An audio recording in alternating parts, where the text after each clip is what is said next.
So hello guys, in our previous video we have seen that variation grouping related issues and we have solved that issue. So in today's video we are gonna solve that remove button and decrement of cart item issues. So currently what the issue is, uh, so this is our cart item before login. Okay, so if I click on this minus button, then it will obviously decrease the quantity of this item, and when I click on this remove button, then definitely it's gonna be removed from the cart. Okay, so now let's see what happens if we are logged in. So now we are logged in and our cart is empty. Let's add these items. When I click on this minus button, then see what happens. You can see this error is happening, and also same for this remove button. So that's what we are gonna solve in this video. Okay, so we have to make changes in our code, like just go to our cards views, and in that particular we have to modify this remove cart and remove cart item, this both views. Okay, so currently it has been made for only logged out cart. Okay, so when you are not logged in, then it is working perfectly, but if you are logged in, then it cannot work properly. Why? Because we haven't implemented that authentication here. Okay, so what if user is authenticated, then just like this add card that we have added, like this one. Okay, so we have to make it user based. For that we have to make some changes. So first of all, let's go to this try block, and in that, just above this if else, add another if else condition. So if request of user is authenticated, then cart item we want to find it by user. Okay, and product is okay and id is okay, done. And in else block, just we want cart items by cart. Okay, so this cart will be there here, because we don't need cart for every conditions. We just want it for if user is not logged in. Okay, so if user is not logged in, then it is obviously session based. So now this cart item we also remove from here, and we just want product for these all conditions. Okay, so keep this as it is, and this will remain same. Okay,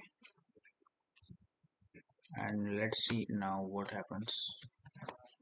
So this was our remove cart. Okay, so when we have used this remove cart and remove cart item views, so to check, let's go to our cart.html here.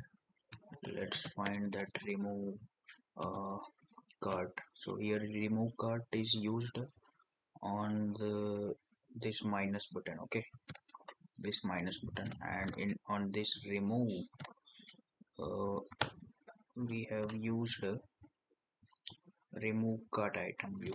Here we have used a remove cart item view, and here we have used a remove cart. So now currently we have changed we have made some changes in this remove cart, and so this should be work. So it is working. Okay, and what about this? So you can see guys, this remove button is giving an error. Why? Because we haven't changed this remove cart item that was used on that remove button. in this remove button, on this remove button we have used this remove cart item view. Okay, that we have to change here. So here let's make some necessary changes here. uh, we will use if else condition. Okay, so if request.user is authenticated, then cart item we want to find it by user, and in else block,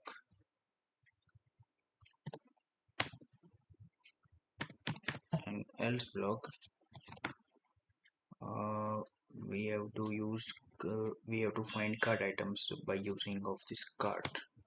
And just like uh, above view, we have to cut this cart and just paste it here.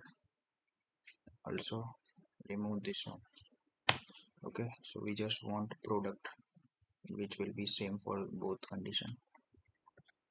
So now let's go to our cart and see what happens.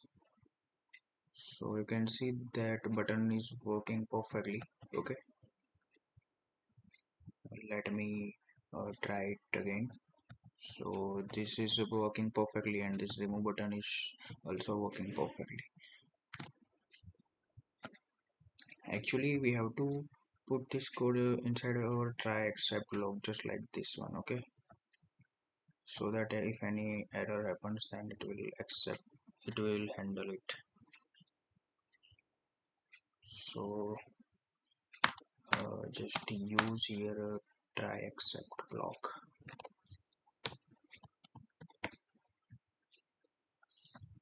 and put this if else condition inside a try except block. Just add here one indentation. So this will insert try, and inside except block, inside except, I actually we want to handle particular error which is card item doesn't exist. Okay, so if this error happens, then we we want to pass it. Okay, like it will do nothing. And now let's see if it is working or not.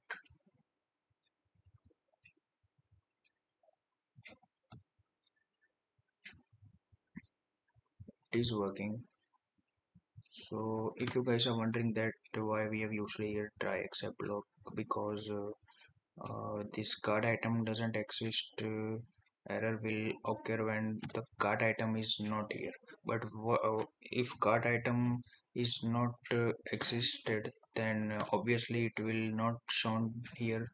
Like here in this condition we have not any card item in our card, so this will display this thing like your card is empty. So why to use this try except loop? So this is used for, suppose any user is accessing. So let's add some card items. So now we have card items. Okay, so that's why we can see it here.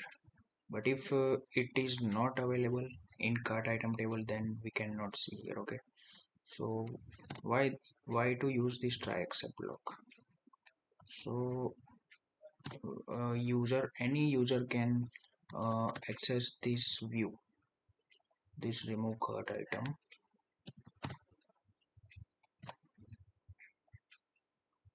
remove cart item like this. So what happened?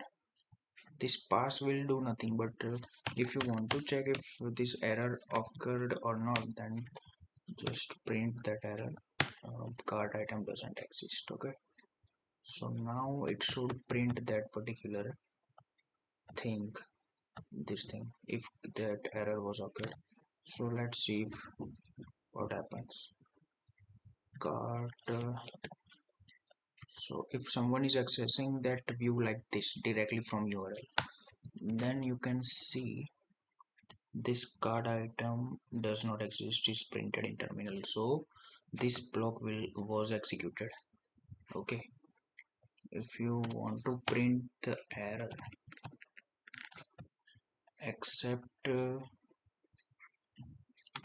let's take as E and print that. So now let's see what happens.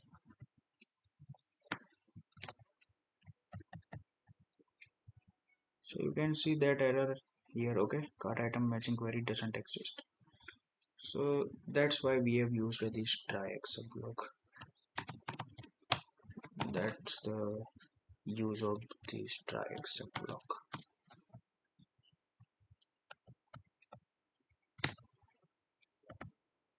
Okay,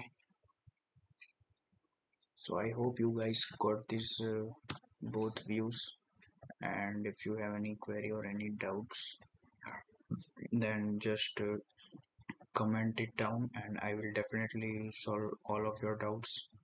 So thank you very much guys and see you in the next videos.